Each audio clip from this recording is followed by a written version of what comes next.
Boom, we are live, ladies and gentlemen, boys and girls. Welcome to the Nolan Hawkeye Anthony YouTube channel. And I thank all of you for being here wherever you may be. And of course, however you may be listening. I know it is a little late, but nonetheless, we are here. This is the Iowa versus Michigan postgame show.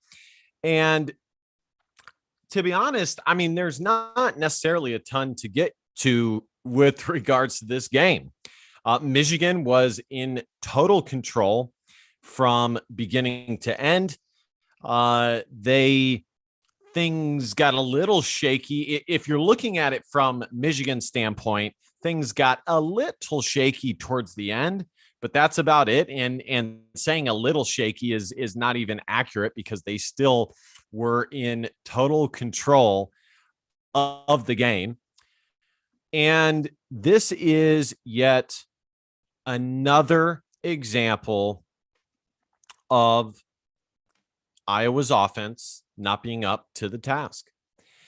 And I really am, I got to be honest, guys, I really am starting to get so tired of this because the rigmarole that we go through is Iowa's offense sucks. It sucks. It sucks. But in between, we have some fans and media members and players who basically fan shame and say, well, you're not a good fan if you boo. How do you expect the Iowa offense to be good if you boo?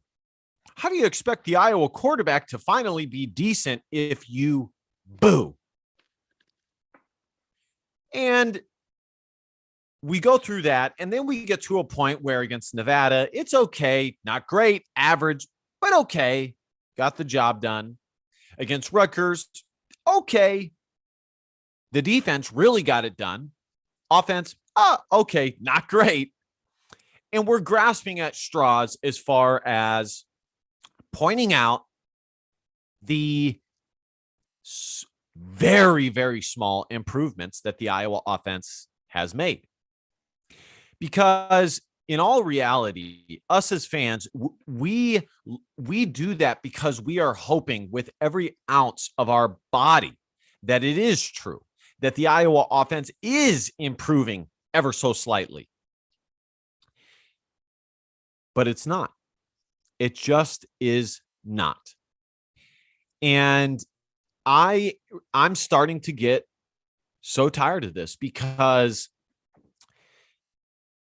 if Iowa did not have such a good defense and such a good special teams, it wouldn't be so bad. But because of how good their defense is, which I'll get to the defense in a second, because the defense was not great against Michigan either. They certainly did not put forth the game that was required to pull up the upset. Okay, so I'll get to that momentarily. But because they are, generally speaking, so good, it is brutal as an Iowa fan because all myself and any others are hoping for is average. That's it. We're not looking for top of the Big Ten. Hell, we're not even necessarily looking for top 50. We're just looking for average. Average. That's it. And we don't get it. The Iowa offense has decreased. They have gotten worse with basically since last year. The Iowa offense has gone like this. It was like this, and then it's gone down with a few, like Nevada or Rutgers, per example. But really, it's been going like this. This Iowa offense does not have an identity. In years past, the offense, Iowa was an extremely run-first offense, placated with some play action. But now, there really is no identity to this offense. There's a little bit of everything mixed into this offense with no serious identity, no serious DNA. Whether it be heavy tight end action, whether it be short intermediate passes, whether it be strong outside zone, whether it be pound it, then very few passes. It's basically just a little bit of this, a little bit of that, a little bit of this, and hopefully it turns into something good. And the other reality is that despite everything that I just said, which I think is very, very true, and I do want to return to that, I still think Iowa has a chance to win the Big Ten West. I really do. I think it's entirely possible that they win every game outside of Michigan and Ohio State and back into the Big Ten championship. But just looking at this in a box, Iowa getting beat down by Michigan, it's very hard to get excited about this team. It really is. The whole offseason, many of my talking points were centered around the assumption that it was likely, or at least possible, that the Iowa offense was going to improve with Brian Ferentz moving to quarterback coach, so on and so forth. And 5 games into the season, it is far from the case. Iowa only put up 281 yards of offense against Michigan. In 2022, folks, that is laughable. It's laughable. It's actually disgusting. It's a shame. It really is. And I don't see it changing. I don't see it changing. So I'm all out of answers, folks. And I also got to tell you this, as fans, because this is one thing that also ticks me off. There's a certain segment of the Iowa fan base that basically is, be positive and root Iowa on no matter what. And they basically make people feel bad for wanting more offensively. And I'm tired of that too, because the only reason why we want more, and we don't even really want that much more, but we want a little bit more, is because we know how good this Iowa team could be as a whole if Iowa's offense was just average. And some of you guys are probably out there thinking that, well, Iowa lost to a Michigan team that was just way more talented, which again is just false. Is Michigan maybe slightly more talented? Maybe. But if you look at the average star ranking of both teams, Iowa is right next to Michigan when it comes to recruiting, especially in the past 5 years. They are not outclassed or anything like that with Michigan. Now, maybe Michigan develops their guys better. Maybe you can make a case for that. But as far as the talent coming in from high school, if you, again, just go to Iowa Rivals and look at the article of Michigan starters and their ranking, and Iowa starters and their average star ranking, and it's pretty much neck and neck. So, listen, guys, Iowa only had 35 yards of rushing. I'm all out of answers. I really am. At this point, I'm basically beating a dead horse. And I really don't think this Iowa offense has improved. I really don't. I think that this Iowa offense is the same exact offense that we have seen week 1, with maybe marginal improvement. Guys, Iowa failed to score a point through 3.5 quarters. When they finally scored a touchdown, they were so juiced that it was almost embarrassing. So I'm going to see if anybody is. Oh, here we go. We actually got people in here. I wasn't sure if I was going to do a live video or if I was going to do a recorded video. I'm going to read some of your guys' comments. Let's go. By the way, guys, sorry I was late. I did have some things to do today, but it's neither here nor there, and I'm here right now. Ari Gold gave me the fist. I wonder how much the refs were paid today. I'm not sure it matters. RPM 1234, some bad calls, but nothing that cost us the game. We did that to ourselves. I agree. I agree, but those refs made all the bad calls against Iowa. They shouldn't make it so obvious. Michael Morin, I've grown accustomed to being fine with an offense that could simply move the ball, let alone put points up. That's all I ask.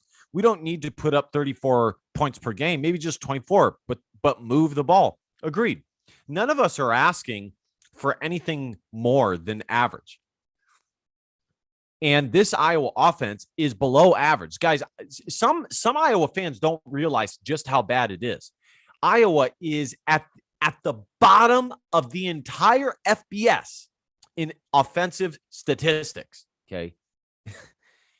In no world, especially with the talent that Iowa has, is that okay? It's not okay. Not at all. I think Illinois could possibly beat us by 14 or more. Maybe. Man, depleted, guys. Oh, yeah. I get the whole no big play mentality, but in this type of game, don't you have to play with a 0 yards mentality? Yeah. I told you guys before the game, Iowa had to take some shots down the field, and they really didn't do that. We haven't seen that since the Nevada game. And guys, here's the worst part about it, and this is why I don't think it's going to change. While a lot of the issues are Spencer and are Brian Ferentz, but the main problem is Kirk Ferentz.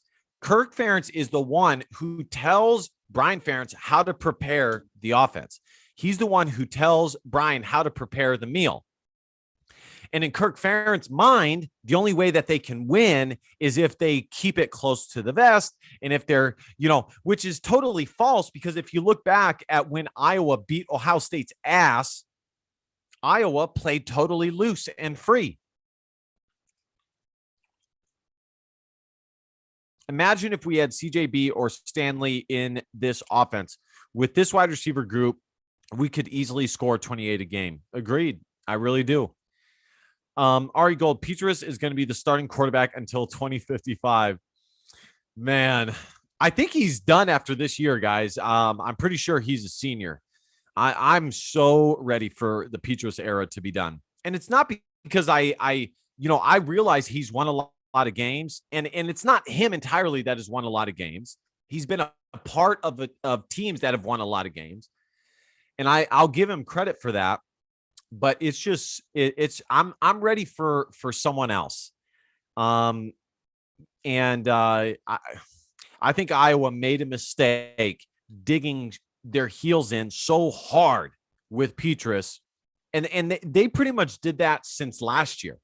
Their mind was set on who the starting quarterback was going to be from last year. Hell, it was that way since Kentucky. Everyone in the Big Ten West sucks, which gives us a shot. True. Agreed. 6-6 season would be a gift for Iowa at this point.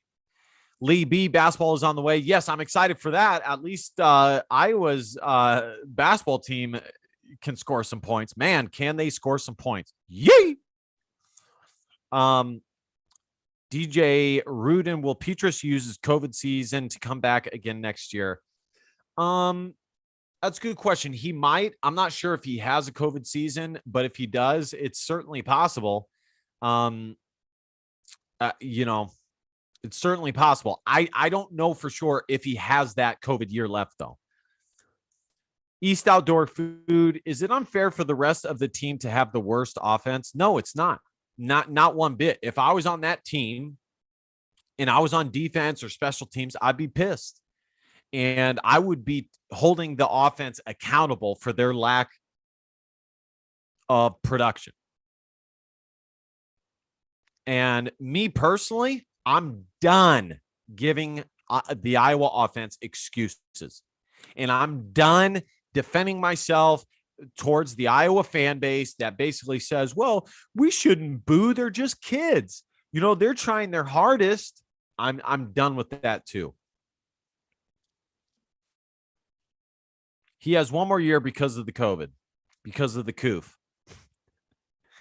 Michael Morin, at least I think he does. If Padilla isn't as good as a 3-year starter, Petrus, he can possibly be better than Petrus next year. Yeah, maybe. I'm not, when I say I'm ready for someone else, I'm not saying that I'm ready for Padilla. You know, when I say that, I'm looking more towards Carson May and Joey Labus. That's who I'm saying, because those guys are physical freaks. They're 6'5". They can move. They have big arms. They're the type of quarterback that Iowa needs. So basically, we have Petrus for another year. Here, let's pull that up. Let me take a look, guys. Let me take a look, because that's a good question. Let me take a look. So, winding this down, guys, you know, listen, I do think it is possible. I said this at the beginning of the broadcast that Iowa, I mean, it says senior here, but I do think he probably does have a COVID year left. I think that's probably true. I do think it is possible that Iowa wins a lot of games still. Outside of Ohio State, there's no way that they will be able to compete against Ohio State. They will get blasted by Ohio State. But as far as everybody else goes, I mean, you can't tell me that you don't feel good about Iowa's chances against Illinois, Northwestern, Purdue, Wisconsin, Nebraska, and even Minnesota. I do. The only team I don't feel good about is Ohio State. As bad as the Iowa offense is, I think they have a chance to win all of those games. I really do. All right, guys, I'm going to wrap it up. Today was an abysmal disaster. I'm sorry you guys had to sit through that. Only time will tell if it improves. Sadly, I don't think it will. We have already bought the ticket being on this roller coaster. It is what it is. I appreciate all you guys being here with me. If you guys want to donate to the channel, you guys can hit the dollar sign on the channel. Be sure to like, comment, subscribe. You guys know the drill.